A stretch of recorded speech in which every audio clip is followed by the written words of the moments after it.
Friends, ఈ video కూడా AC వాడే వాళ్ళ కోసమే, ఏసీ మెకానిక్స్ కోసం కాదు. మీ ఏసీ మెకానిక్స్లో ఎవరికైనా దీని తాలూకు బేసిక్ నాలెడ్జ్ ఉంటే ఓకే, లేకపోతే అసలు ఏసీ ఎలా పనిచేస్తుంది, మొట్టమొదటి ఎయిర్ కండిషనర్ అన్నది ఎలా పనిచేస్తుంది అన్నది ఫస్ట్ చెప్పదలుచుకున్నాను.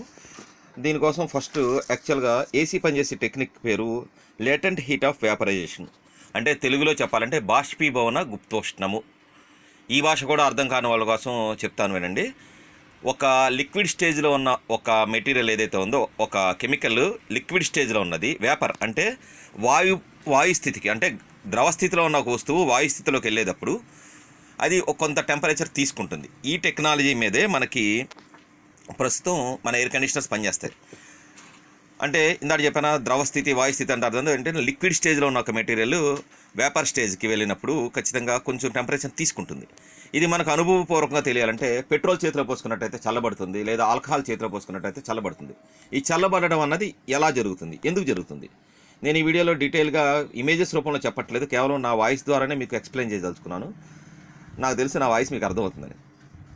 యాక్చువల్లీ మనం చేతిలో పెట్రోల్ పోసుకున్నప్పుడు అది ఎందుకు చల్లగా అవుతుందంటే, చేతిలో పోసుకున్న పెట్రోల్ అది ఇమీడియట్గా వాటిని వాలటైల్ సాల్వెంట్స్ అంటారు. అంటే పెట్రోల్ కానీ, ఆల్కహాల్ కానీ, బెంజీన్ కానీ, లేదా మనం నెయిల్ పాలిష్ రిమూవర్ కానీ, నెయిల్ పాలిష్ రిమూవర్ని ఎసిటోన్ అంటారు, బెంజీన్ అనే ఒక లిక్విడ్ ఉంటుంది, ఇంకా రకరకాల సాల్వెంట్స్ ఉన్నాయి. ఈ సాల్వెంట్స్ అన్నింటిలోనూ వాటర్ ఒక్కటే అంత వాలటైలిటీ ఉండదు.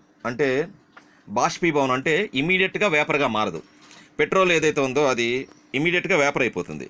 కనుక బాగా బాష్పీభవన స్థానం ఉన్న ఏదైతే మెటీరియల్స్ ఉన్నాయో, అంటే కొంచెం వేడి తగలగానే అది లిక్విడ్ స్టేజ్ నుంచి వేపర్ స్టేజ్కి మారిపోయి ఏవైతే మెటీరియల్స్ ఉన్నాయో వాటి ద్వారా మాత్రమే మనకి రిఫ్రిజిరేషన్ అనేది కుదురుతుంది. వాటర్ ఉంది, వాటర్ ఎవాపరేట్ అవ్వడం చాలా టైం పడుతుంది. మన గ్లాసులో పోసి పెట్టినా, ఒకవేళ నేల మీద పోసినా సరే కొంచెం ఎక్కువ టైం పడుతుంది. అదే లీటర్ పెట్రోల్ అయినా సరే ఒక ప్లాస్టిక్ బాటిల్లో పోసి వదిలేండి, 10 నిమిషాలు పావు గంటలోపు టక టక టక టక ఎవాపరేట్ అయిపోతుంది. అదే లీటర్ నీళ్ళని మనం బాటిల్లో పోసి పెడితే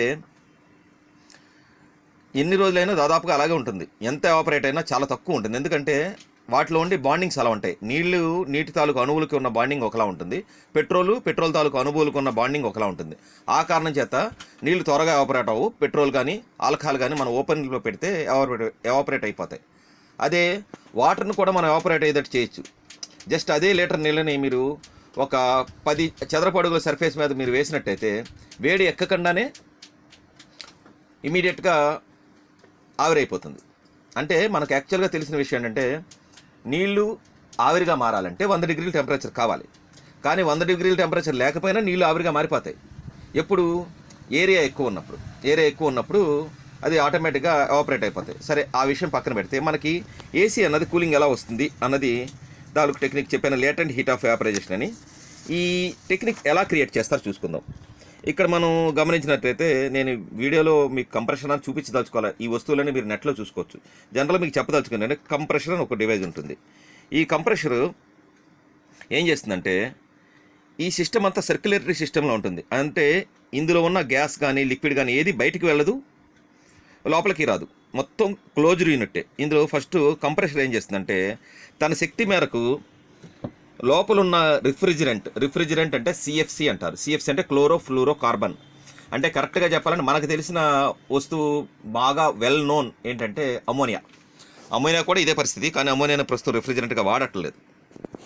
అంటే అమ్మోనియా ద్వారా అగ్ని ప్రమాదాలు జరిగే అవకాశం ఎక్కువ ఉంది, ఊరికే పేలుతుంది కనుక అమ్మోనియా వాడడంలో. ప్లస్ అమ్మోనియా వల్ల మన ఓజోన్ పొర పాడైపోతుందని అమ్మోనియాని ప్రస్తుతానికి వాడట్లేదు. అమ్మోనియా తర్వాత మనకి ప్రస్తుతానికి వాడుతున్న రిఫ్రిజిరెంట్స్ ఏదైతే ఉన్నో, ప్రస్తుతం మనం వాడుతున్న రిఫ్రిజిరెంట్ R22, తర్వాత R32 వచ్చింది, 410 వచ్చింది, ఇంకా నెక్స్ట్ జనరేషన్ ఇంకా రకరకాల రిఫ్రిజిరెంట్స్ వస్తాయి.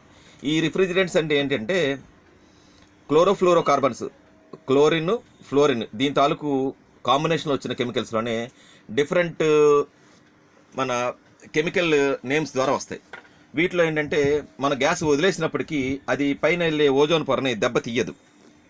ఇప్పుడు ప్రస్తుతం సపోజ్ R22నే తీసుకుందాం. R22 గ్యాస్, R32 అయినా సరే, ఈ కంప్రెషర్లోంచి ఫస్ట్ ఇక్కడ ఒక కండెన్సర్ కాయిల్ అని ఉంటుంది. ఈ కండెన్సర్ అన్నది ఏంటంటే ఈ రాసిన పారామీటర్ అంటే పేరులోనే డిఫరెన్స్ ఉంది. ఈ కండెన్సర్ అన్నది అవుట్డోర్ యూనిట్ దగ్గర ఉంటుంది. మనకి మీరు బాగా తెలుసుకున్నట్టు అవుట్డోర్ యూనిట్ దగ్గర కండెన్సర్ ఉంటుంది. ఈ కండెన్సర్లో ఏముంటుందంటే ఒక కూలింగ్ కాయిల్ ఉంటుంది. ఈ రాసిన పేర్లను బట్టి ఆధారపడుతుంది. అంటే కండెన్సర్ అంటే కండెన్స్ చేస్తుంది, అంటే వేపర్ అంటే ఆవిరి రూపంలో ఉన్న రిఫ్రిజిరెంట్ని లిక్విడ్ కింద మారుస్తుంది. నెక్స్ట్ ఇండోర్ యూనిట్లో ఉన్న కాయిల్ని ఎవాపరేటర్ అంటారు. ఎవాపరేటర్ అంటే ఏంటంటే లిక్విడ్ రూపంలో ఉన్న రిఫ్రిజిరెంట్ని వేపర్ కింద మారుస్తుంది. ఈ పేర్లను బట్టి మనకు అర్థం చేసుకోవాలి ఏది ఏం పని చేస్తున్నది. ఇప్పుడు ఈ కండెన్సర్ ఏం చేస్తుందంటే ఈ కంప్రెషర్లోంచి వేడి పీడనంలో వచ్చిన గ్యాస్ ఏదైతే ఉందో అది కండెన్సర్ ద్వారా పాస్ అవుతుంది. ప్లస్ ఈ చివర క్యాపిలరీ అని ఉంటుంది. క్యాపిలరీ అంటే ఏంటంటే 3/8 పైప్ నుంచి 1/4 పైప్కి అది తగ్గిస్తుంది. ఇక్కడ ఏం జరుగుతుందంటే ఈ కంప్రెషర్లోంచి 120-130 PSIలో ప్రెజరు ఎప్పుడైతే ఈ కండెన్సర్ యూనిట్ నుంచి పాస్ అవుతూ ఈ ఏదైతే ఈ క్యాపిలరీ ఉందో క్యాపిలరీ దగ్గర సడన్గా డయామీటర్ తగ్గుతుంది. అంటే 3/8 పైప్ లేదా 1/2 ఇంచ్ పైప్ ఉన్నది కాస్త సడన్గా 1/4 కానీ 1/8 కానీ తగ్గిపోతుంది. అలా తగ్గిపోయినప్పుడు ఏమవుతుందంటే అక్కడ విపరీతమైన ఒత్తిడి క్రియేట్ అవుతుంది. ఒత్తిడి క్రియేట్ అయినప్పుడు అది అంత ఒత్తిడి మీద లిక్విడ్ కింద మారిపోతుంది. అప్పుడు దాకా కేవలం గ్యాస్ స్టేజ్లో ఉంటుంది. ఈ కండెన్సర్లో ఉన్నంతసేపు గ్యాస్ స్టేజ్లోనే ఉంటుంది. ఇక్కడ ఒక ఫ్యాన్ ఉంటుంది. ఈ ఫ్యాన్ ఏం చేస్తుందంటే ఈ వేపరు లిక్విడ్గా మారేటప్పుడు బయటికి టెంపరేచర్ వదిలిపెడుతుంది, అంటే వేడి వస్తుంది బయటికి. ఆ వేడి ఈ కూలింగ్ కాయిల్ కలెక్ట్ చేస్తుంది. ఈ కూలింగ్ కాయిల్ కలెక్ట్ చేసి ఈ ఫ్యాన్ ద్వారా బయటికి ఆ వేడిని వదిలేస్తుంది. మనకి చూసినట్టయితే మన ఇంట్లో ఏసీ వాడినప్పుడు అవుట్డోర్ యూనిట్ దగ్గర ఉన్న ఫ్యాన్ దగ్గర నుంచి 35 నుంచి 40 డిగ్రీల టెంపరేచర్లో బయటికి వేడిగాలి వస్తూ ఉంటుంది. ఆ వేడిగాలి ఎక్కడి నుంచి వస్తుంది? ఈ వేపరు లిక్విడ్గా మారినప్పుడు వచ్చిన టెంపరేచరే మనకి వేడిగాలి రూపంలో బయటకు వస్తుంది. ఇప్పుడు ఎప్పుడైతే ఇక్కడ టెక్నిక్ ఒకటే, ఈ క్యాపిలరీ అన్నది లేనంతసేపు మన కూలింగ్ ఎఫెక్ట్ అన్నది జరగదు. రిఫ్రిజిరెంట్ ఇండోర్కి వెళ్తుంది, అవుట్డోర్కి వస్తుంది, మన కూలింగ్ అన్నది రాదు. కూలింగ్ వచ్చే టెక్నిక్ కల్లా కేవలం క్యాపిలరీ, అంటే ఎక్కువ డెన్సిటీలో ఉన్న ఒక వస్తువు తక్కువ డెన్సిటీకి మారినప్పుడు, అంటే ఈ వేపర్ రూపంలో ఉన్నది గ్యాస్ లిక్విడ్ రూపంలోకి మారినప్పుడు అప్పుడు మనకి కూలింగ్ ఎఫెక్ట్ అన్నది వస్తుంది. ఇప్పుడు ఇలా మారిన తర్వాత దీన్ని మనం జనరల్గా ఇన్సులేటెడ్ పైప్ ద్వారా ఇండోర్ కాయిల్లోకి తీసుకొస్తాం.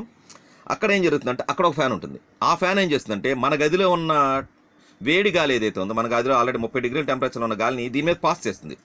పాస్ చేసినప్పుడు ఆ గాలి ఏదైతే ఉందో ఆ గాలి ఈ పైపుల్లో ఉన్న రిఫ్రిజిరెంట్ ఏదైతే మనకి బాగా చల్లగా ఉన్న రిఫ్రిజిరెంట్ ఏదైతే ఉందో దాన్ని జస్ట్ కొంచెం వేడెక్కిస్తుంది. ఆ రిఫ్రిజిరెంట్కి ఉన్న గొప్ప గుణం ఏంటంటే కొంచెం టెంపరేచర్ వచ్చినా సరే అది వేపర్ అయిపోతుంది. అంటే ఇక్కడ నుంచి లిక్విడ్ రూపంలో వచ్చింది ఈ కాయిల్లోంచి పాస్ అయినప్పుడు మన గదిలో ఉన్న వేడి గాలి ద్వారా ఇమీడియట్గా వేపర్ కింద మారిపోతుంది. మనం ఇందాక చెప్పాము ఏంటంటే లిక్విడ్ స్టేజ్లో ఉన్న పెట్రోల్ ఆవిరి అయ్యేటప్పుడు చల్లదనం వస్తుంది. అలాగే ఇప్పుడు లిక్విడ్ స్టేజ్లో ఉన్న రిఫ్రిజిరెంట్ R22 గ్యాస్ ఏదైతే ఉందో అది ఎప్పుడైతే వేపర్ కింద మారుతుందో ఆ మారేటప్పుడు మనకి ఇందులోంచి కూలింగ్ బయటకు వస్తుంది. అంటే గదిలో ఉన్న టెంపరేచర్ లాక్కుంటుంది. అంటే చల్లదనం వస్తుందని చెప్పుకోవచ్చు, లేదా గదిలో ఉన్న వేడిని ఇది తీసుకుంటుందనే చెప్పొచ్చు.